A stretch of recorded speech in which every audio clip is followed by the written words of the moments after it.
So what's up guys, I am BlackOpsAmazing, welcome back to another zombies video on the channel where today we are taking a bunch of your questions from the comment section below and answer them. If there's anything that you want to know to do with the zombie storyline or Easter eggs, leave your comments in the comment section below and hopefully I can pick them for the next video. If you're going to enjoy this one though, a like rating of course would be very much appreciated, but it's totally up to you guys. Whatever you want to do, make sure you are subscribed to stay up to date with the latest videos on the channel and also click the bell notification icon next to it as well. But with that out of the way, let's get into it. Here we go. So the first question of today comes from Bacon Attack, awesome name. I'm so hungry now, but he says, what is the story of the skull of Nansapwa, or whatever? So we know with the skull of Nansapwa, you can obtain it in Zetsubonoshima. If you come down to the tomb where the skull sits, the first thing you need to do is charge it, and the only way to do that is to kill the corrupted keepers that attack you when you come down here. But though once you fully charge the skull, you are then able to pick it up. What you can then do is use its powers to light up these picture messages on the wall, these kind of secret images which tell the story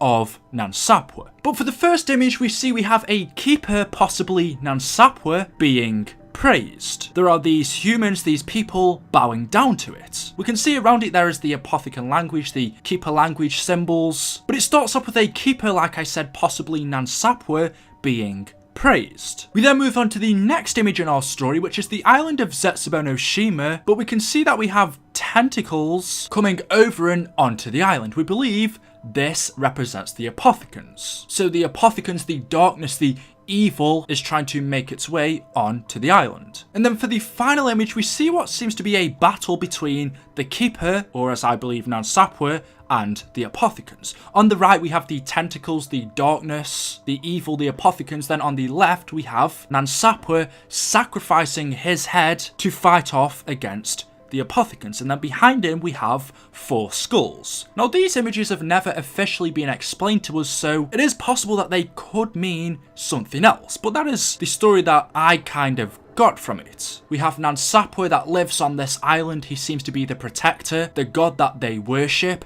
This evil, the apothecans, then begins to infiltrate the island, and as we see in this final image, Nansapwa uses his head, he sacrifices himself to save the people on this land, and that seems to be the story of Nansapwa. He was a keeper, kind of like a god that was worshipped by the natives on this island, and he sacrificed his head to save them. But was this successful though? We don't know. Did Nansapwa win or did he lose? I mean, we do see in the crypt that Nansapwa is, well, dead. His head is here. We are able to use it as a weapon. So during some time he did die, but what of? Did he lose in this battle? That could also explain why we see corrupted keepers in this tomb. Eventually the apothecans, the evil, did overcome this island. Nansapwa was defeated, and so as we see, these corrupted keepers made their way here. Or did he win? We don't know. That is the short story I could give you of Nansapwa. The next question from B-Boy Gaming says, is it true that we can see the Origins robot in Moon? So first off, just to get it out of the way, no, you can't see the Origins robots in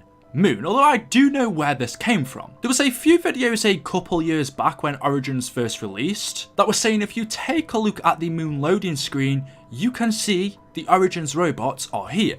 And there was myths or people saying that the Origins robots were in fact built on the moon and then somehow transferred down to Origins. If you take a look at the moon loading screen, you can see this big shadow being cast over the moon. And as I said, some people believe that this was the Origins robots. But as you can see, this is Samantha's shadow. You can see her holding her teddy bear. You can kind of make it out that this is Samantha. And this was to represent that she is trapped inside of the MPD on the moon. I could kind of see where some people would come from saying that this is the Origins robots, but it isn't. We in fact know that they were built down on Earth in the dig site, not on the moon. There seems to be no relation. So to simply answer your question, no, but I could see where you may have got that from. And the next question from Apollo Sky Z says, BOA, in the Giant, the animal testing laboratory has multiple cages. What was in them? So in the Giant, as we know, Richtofen and Maxis were doing experiments to do with teleportation. In 1931, Dr. Maxis formed Group 935, an experimental organisation dedicated to the study of element 115,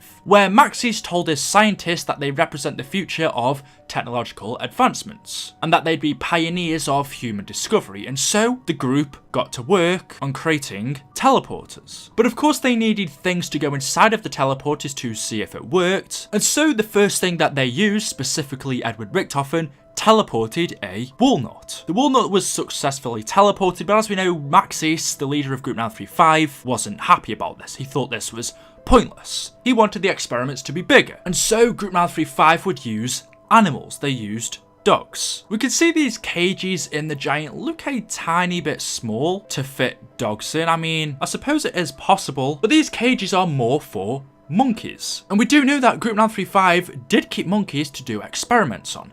In Call of the Dead, when Richtofen was experimenting on Pablo Marinus, a monkey stole Pablo's spleen and ran away with it. Of course, that was in Siberia, Russia, so we do know that Group 935 did keep monkeys for their experiments. And that's more than likely what was in these cages in the Giant. What experiments they were doing on them, we don't know. They could have been using them for teleportation. As I said, there could have been other animals in here as well. There's really not much evidence that they've left behind here since the Giant or Doris was raided by the US and the Russians. All of their equipment was taken from here not long after we play. But what was in these cages, more than likely, I think it was monkeys. That is it for today's video, guys. Hopefully you have all enjoyed. If you have, as always, a like rating would be very much appreciated. Make sure you are subscribed to stay up to date with the latest content on the channel, and also don't forget to click the notification button. As always, leave your comments in the comment section below, and I'll see you all in the next video. Thanks for watching, and goodbye.